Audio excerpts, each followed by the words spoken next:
Moreau. Detective, we have a locked room murder. The Lefèvre townhouse. It's disturbing. I'll be there in 10 minutes.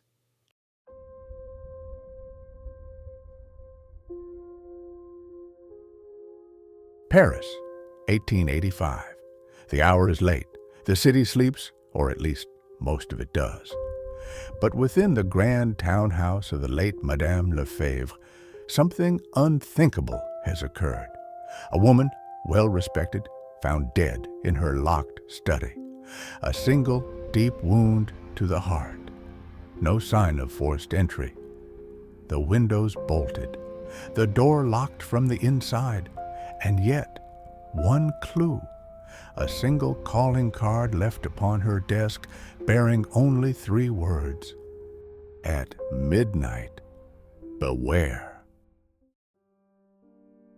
Moreau steps into the study, his eyes scanning every detail. The scent of aged wood and a faint trace of perfume linger in the air. His gaze falls on the still figure at the desk, the flickering light casting ominous shadows over the scene. A mahogany desk, an empty glass of wine, the body of Madame Lefèvre slumped over her chair, a dagger protruding from her chest. Her nephew, young Charles Lefèvre, is the first suspect. A valet reported seeing Charles return home later than expected, his coat damp despite clear skies. And there, in his study, a pair of gloves, faintly stained. Was it ink or something darker? He stands to inherit a great fortune. But he was seen at the opera that night. A perfect alibi, or a well-constructed one? Next, the maid, Claudette. She served the wine. Could it have been poisoned? No, the wound is unmistakable, precise, deliberate. Then, the guest book reveals a troubling detail. An unknown visitor, signed in under the name M. Noir. No address, no record. Only the chilling note left on the desk. Detective Moreau surveys the room, noting the absence of struggle. The killer knew exactly what they were doing. This was no crime of passion. He turns to the assembled household. Their faces are tight with fear, or perhaps something more. Lock the doors, seal the house. No one leaves until the truth is found. The suspects exchange nervous glances. The house is filled with whispers. Someone among them is a murderer. Moreau begins his questioning. First, Charles Lefèvre. His hands shake, but his words are steady. I adored my aunt. I was at the opera all evening. Half of Paris can confirm it. A carefully crafted response. Moreau nods, but does not move on just yet. Next, Claudette. The maid's voice trembles. I heard nothing, I swear. I served the wine and left the room. She was alive when I closed the door. Then the butler, Henri, whose name was absent from the guest book entirely. I was in the cellar fetching more wine. Dupont, a business associate of Madame Lefèvre, lingers nearby, his presence unnerving. His name was in the guest book, but crossed out, as if someone wished to erase his visit. Dupont shifts uneasily. Moreau fixes his gaze upon him. And you, Monsieur Dupont? You were here that night, were you not? Yes, but only briefly. A private matter. I left before anything happened. A vague answer. Too vague. His words are too measured, too rehearsed.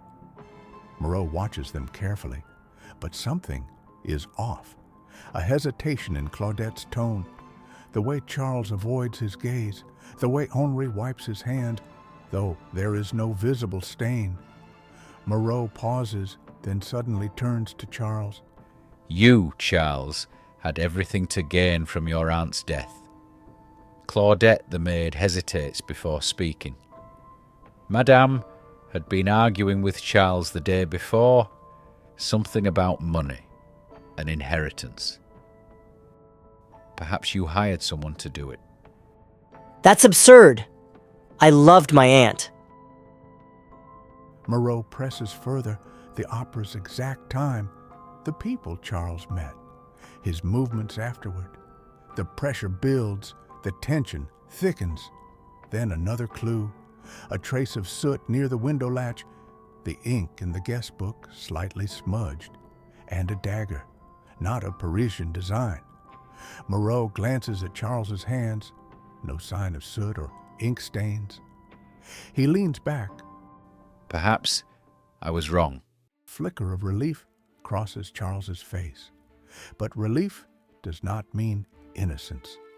Moreau studies him a moment longer, then looks down at the dagger once more. Something still does not fit. Moreau shifts focus. A letter, half burned in the fireplace. He retrieves it carefully. In the dim light, Moreau squinted, the faint glow revealing the partially legible words. You think I have forgotten? The debt will be paid. Moreau turns to Claudette. You heard Madame Lefèvre arguing with the man. What else did he say? He said, "This time the debt is paid in full." The half-burned letter, the threat, the final piece. Moreau steps to the guest book. He holds it to the candlelight, a shadow of another name, scratched out beneath M. Noir, a sharp intake of breath. The suspects lean forward. Monsieur Dupont, you risked everything on that venture, didn't you? And when you returned empty-handed, you found that Madame Lefèvre had taken what little remained for herself. Your fortune was gone, your name ruined. The dagger, it is not French, nor is it something Charles would own, but Dupont. Dupont had recently travelled abroad, the scorned business partner. Dupont pales, his fingers twitch, his body stiffens. The rage had built over weeks until Dupont could stand it no longer. That night, he came not for negotiation, but for vengeance, a single, final demand. And when she refused, Moreau steps closer, producing a ledger from Madame Lefèvre's desk.